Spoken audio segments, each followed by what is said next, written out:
In the final throes of the 3rd century AD, as the Roman Empire struggled to maintain its hegemony against barbarian invasions and civil wars, a new power was rising in the east, one that would challenge Rome's existence for the next 4 centuries. This story did not begin with a great battle, nor with an imperial proclamation, but with a domestic tragedy that would change the destiny of Asia. Ardashir and Shapur were 2 Persian brothers, grandsons of King Sassan and heirs to an ancient noble lineage. They ruled neighboring territories, and as often happens among ambitious men, shared blood was not enough to prevent rivalry. Both aspired to total dominance of the region, and in the year 222 they agreed to meet and settle their differences. But fate had other plans. The roof of the house where the meeting was to be held suddenly collapsed, crushing Shapur. Some called it an accident. Others, a divine omen.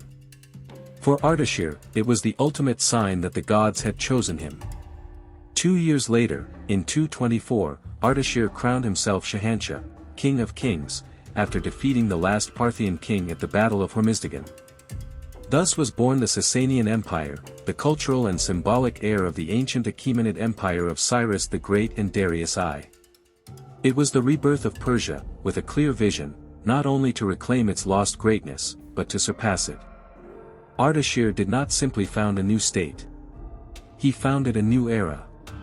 He displaced the decadent Arsacid dynasty and proclaimed Zoroastrianism the official religion of the empire, re-establishing the bond between divine power and royal authority. Persepolis was once again evoked, and the nostalgia of the old empire blended with a renewed fire of identity and ambition. What began with the fall of a roof and the death of a brother would grow into one of Rome's most formidable enemies, an empire that would outlast Roman emperors, bloody wars, and plagues, and that, even in its fall, would plant the seeds of art, science, and spirituality that would shape both East and West for centuries. The curtain rises on the Sasanian Empire. A story of glory, blood, and eternal legacy is about to begin. Ardashir I, now Shahanshah, wasted no time. He understood that a crown alone was not enough to build an empire. He had to win the heart of his people and the respect of his enemies. After the fall of the Parthians, he launched an intense campaign of territorial, political, and religious reorganization, laying the foundations of the new Persian order. The old Parthian nobility was systematically dismantled. Ardashir saw them as corrupt, divided, and too close to Rome. In their place, he established a centralized administration that answered directly to the throne. Thus, the king became the supreme source of law, wealth, and justice. The empire would no longer be a confederation of minor kings as it had been under the Arsacids, but a unified, hierarchical machine of power, with the monarch at the summit as the reflection of divine order. The capital was established at Ctesiphon, on the banks of the Tigris. From there, Ardashir restored Zoroastrianism as the empire's official religion. The sacred fires once again burned in the temples, and the priests, the moguls, became indispensable allies of royal power. The idea of a king chosen by Ahura Mazda, the supreme god, was re-established with force. Ruling was no longer merely a military or political matter, it was a sacred mandate. This religious resurgence also served a strategic purpose. Rome had embraced Christianity, and by strengthening Zoroastrianism, Ardashir established not only a geopolitical frontier but also an ideological one. 2 empires, 2 religions, 2 worldviews, destined to clash. But the Persian king did not only look inward. He knew that to consolidate his legitimacy he needed a prestigious victory against the greatest rival of all, Rome. Thus, in the first decades of the new empire, he launched military incursions into the Roman provinces of Mesopotamia, Armenia, and Syria. It was a clear message: Persia was back, and this time it had come not to resist, but to lead. Ardashir's image quickly became a symbol of renewal. He was depicted in reliefs as a triumphant warrior, mounted on majestic horses, defeating enemies under the blessing of Ahura Mazda. Imperial art and iconography were forged as instruments of propaganda and cohesion. Persia was reborn not only with swords, but with symbols, liturgies, and legends. By the time of his death in 242, the Sasanian Empire had already established itself as a regional power. But what its founder had begun, his son Shapur I would carry to new heights. The ascent had only just begun, and Rome would soon learn of the renewed might of the Lion of the East. In 309 AD, the Sasanian Empire faced a strange dilemma. Its king, Hormizd II, had died, and the struggle for the throne turned fierce. The Persian nobility, divided and restless, eliminated potential adult successors to prevent one from concentrating too much power. Only one possibility remained: an unborn child. In an unprecedented symbolic act, the leaders placed the imperial crown upon the womb of one of the deceased king's pregnant wives. That act made the unborn child the king of Persia. Thus began the reign of Shapur II, crowned before he ever saw the light of day. It was a sign that the Persians were betting on the future, even amid uncertainty. During his childhood, the empire was ruled by regents, but when Shapur came of age, he proved his destiny was extraordinary. Not only did he survive the power imposed upon him from the cradle, he became one of the most formidable sovereigns in all Persian history. His first priority was to protect the borders. The southern frontier of the empire was constantly harassed by Arab tribes.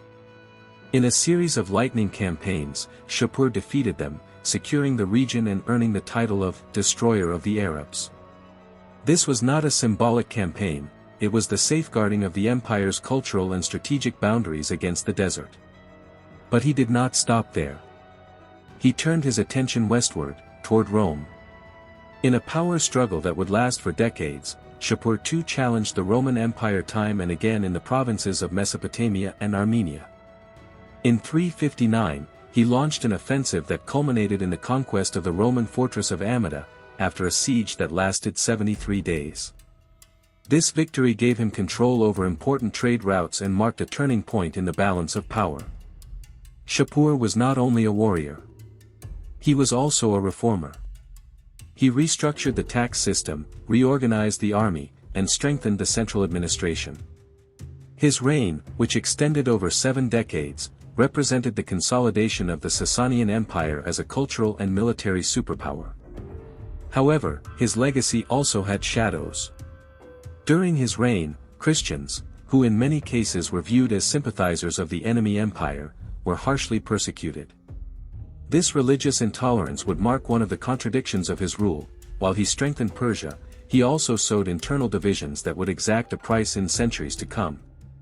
When Shapur II died in 379, he left behind an empire larger, more cohesive, and more respected than the one he had inherited. It was, without a doubt, the culmination of the first golden age of the Sasanian Empire. The child crowned in the womb had fulfilled his destiny with greatness. After the death of Shapur II, the Sasanian Empire entered a period of apparent stability, though beneath the surface the balance was delicate. For nearly 7 decades, between 379 and 449, conflicts with Byzantium diminished, and the throne was occupied by emperors who, while not brilliant military leaders, kept the machinery of the state functioning. The first to take the throne was Ardashir II, Shapur II's half-brother, followed by Shapur III and then Bahram IV. None matched the power of their predecessor, but all managed the legacy with pragmatism. One of them, Yazdijerd I, who reigned from 399 to 421, earned comparisons to the Roman Emperor Constantine the Great for his diplomatic disposition and his unexpected religious tolerance. Yazdijerd I allowed Christians, Jews, and other religious groups to practice their faith without persecution. He was even the tutor of a young Byzantine prince, the future Emperor Theodosius II. His marriage to a Jewish princess and his conciliatory reforms earned him the respect of oppressed minorities, but also the hatred of the Zoroastrian elite and the traditional nobility, who saw him as weak and a traitor to their customs. His mysterious death, perhaps poisoned or assassinated, revealed that his openness was not welcomed by all. He was succeeded by his son Bahram V, known as Bahram-Gur, a mythical figure in Persian tradition. Skilled in battle and a passionate hunter, he was a charismatic monarch who combined military strength with cultural refinement. He promoted poetry, music, and epic legends that centuries later would inspire works such as the Shahnameh. Yet, his reign did not resolve the structural social tensions that were beginning to crack the foundations of the empire. As the years passed, frontier regions like Armenia became chessboards between Persia and Byzantium. Alliances shifted according to convenience, and diplomacy became a subtle game between bishops, governors, and ambassadors who defended their own interests while pretending to serve their empires. The nobility was gaining power. The great landowners, known as the Wuzurgan, began to behave like feudal lords. Unjust taxes, aristocratic favoritism, and growing inequality made common people increasingly distrustful of the imperial order. The state continued to function, but its fragility grew. Beneath this apparent balance, Persia was walking a tightrope. Each diplomatic decision prevented conflict, but also eroded central authority. The fire was not yet burning, but the wood was already stacked. The next great chapter of the empire would come with a monarch determined to change everything, even at the cost of setting the system ablaze from within. At the end of the 5th century, when the Sassanid Empire seemed stable yet weakened from within, an unexpected figure emerged who would shake the foundations of the established order. His name was Kavad, son of Peraz I, and his rise to the throne in 488 marked a turn as revolutionary as it was turbulent in Persian history. Kavad I was not a traditional emperor. Though installed by the nobility, he soon made clear that his loyalty would not lie with the privileged castes. In a provocative gesture, he supported a religious and social reformer named Mazdak, who preached a doctrine combining Zoroastrianism with egalitarian ideas, redistribution of land, goods, and even women. Mazdak's doctrine was a direct critique of the opulent aristocracy, proposing that the rich share their excess with the poor. For the Persian elite, this was unacceptable. It was not only an economic threat but a direct attack on their power and way of life. Kavada's support for Mazdak made him the first emperor in Persian history to attempt what could be considered a primitive form of state socialism, and he paid a heavy price. In 496, the nobility, with the support of the Zoroastrian clergy, deposed Kavad and locked him in the so-called prison of oblivion. In his place, they installed his brother Jamus, a more docile puppet. But Kavad was not finished. He managed to escape captivity, fled east, and found an unexpected ally, the fearsome White Huns, the same who in the past had devastated Persian cities.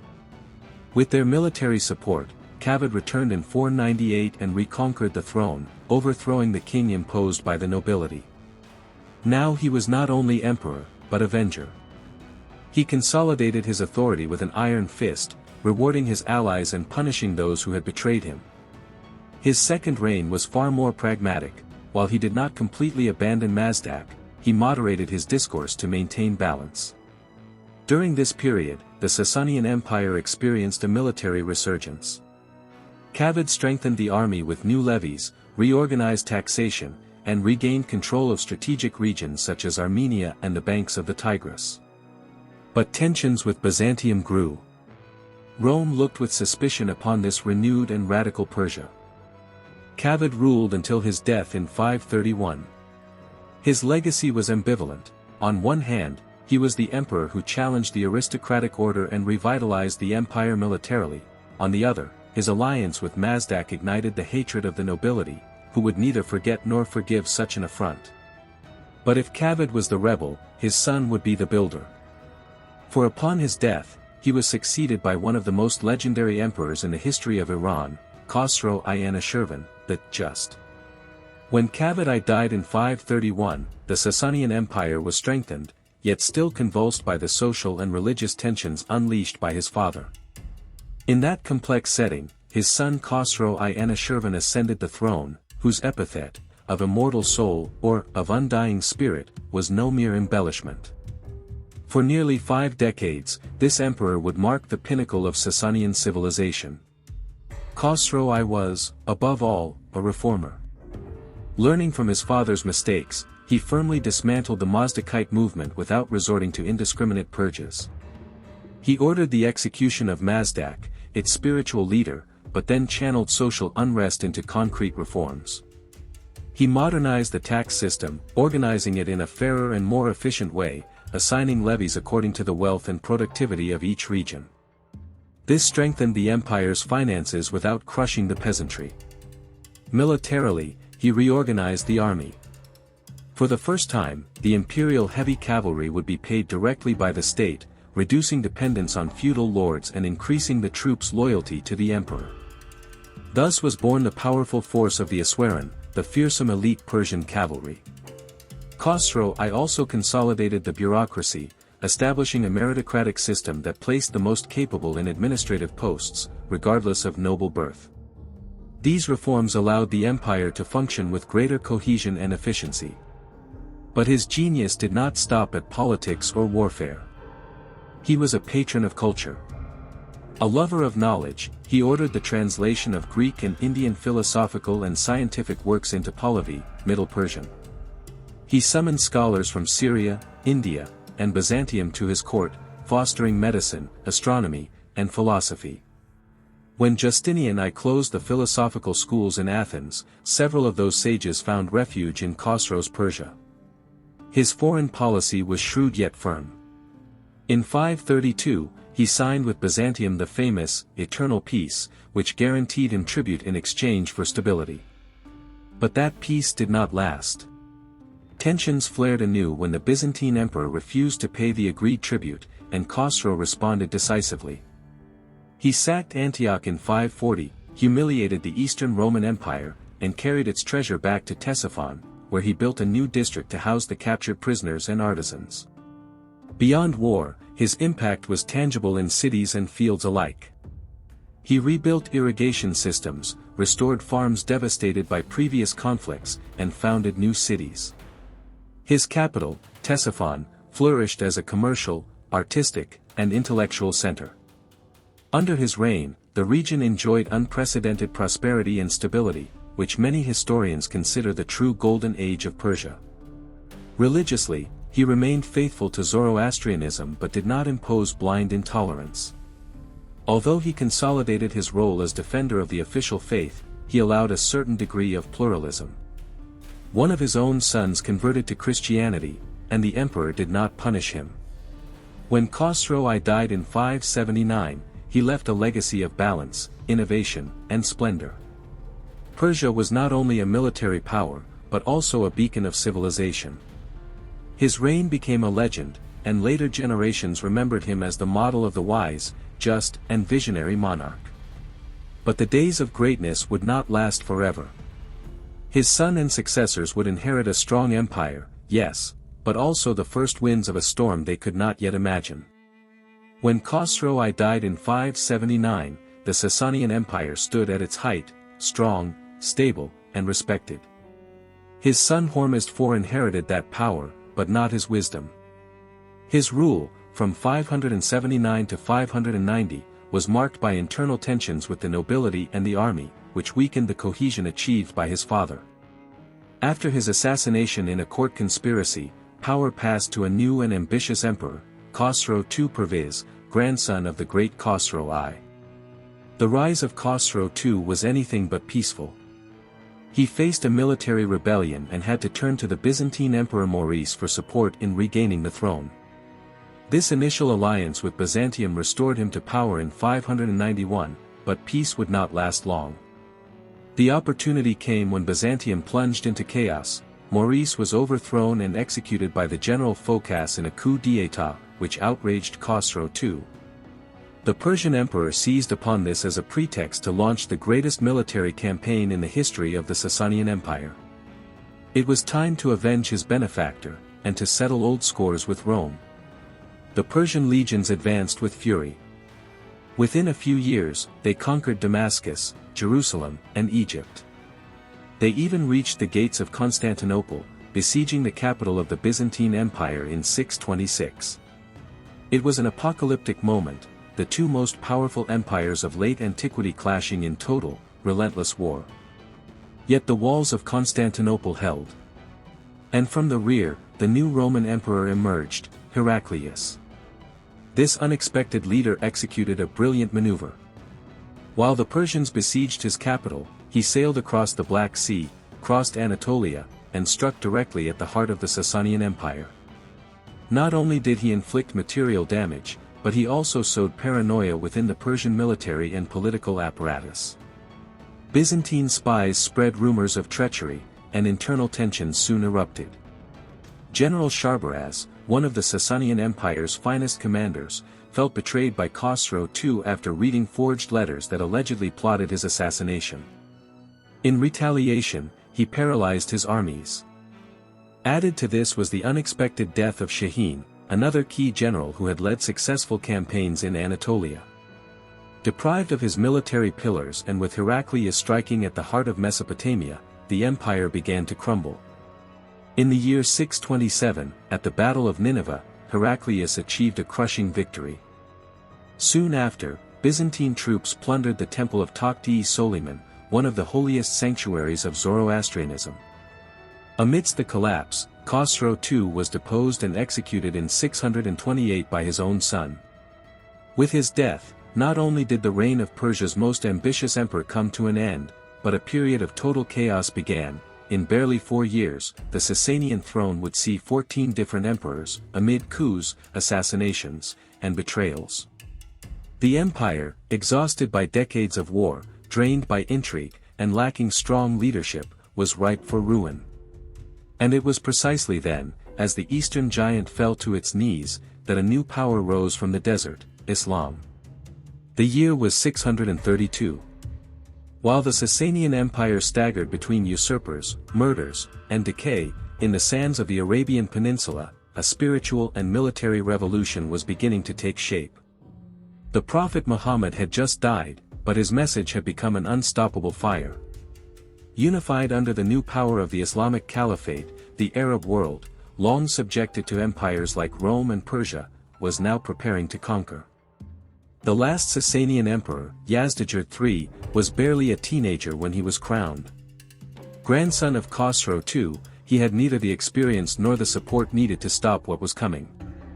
The empire was bled dry, divided, and morally exhausted. Its provinces were plagued by abuse, corruption, and resentment. The lower classes, crushed by taxation, no longer saw the nobility as a symbol of unity, but of oppression. The Arabs first attacked along the borders of present-day Iraq. Although the Persians resisted and won an initial victory at the Battle of the Bridge in 634, this was merely an illusion of strength. Caliph Umar ibn al-Khattab, Muhammad's father-in-law, reorganized the Muslims under the command of Khalid ibn al-Walid, known as the Sword of God, one of the most formidable strategists in history. In 637, at the legendary Battle of Al-Qadisiyah, the Muslim forces faced the Persians in one of the most decisive clashes of ancient history. Despite the Sassanian heavy cavalry and their war elephants, the Persian army was defeated.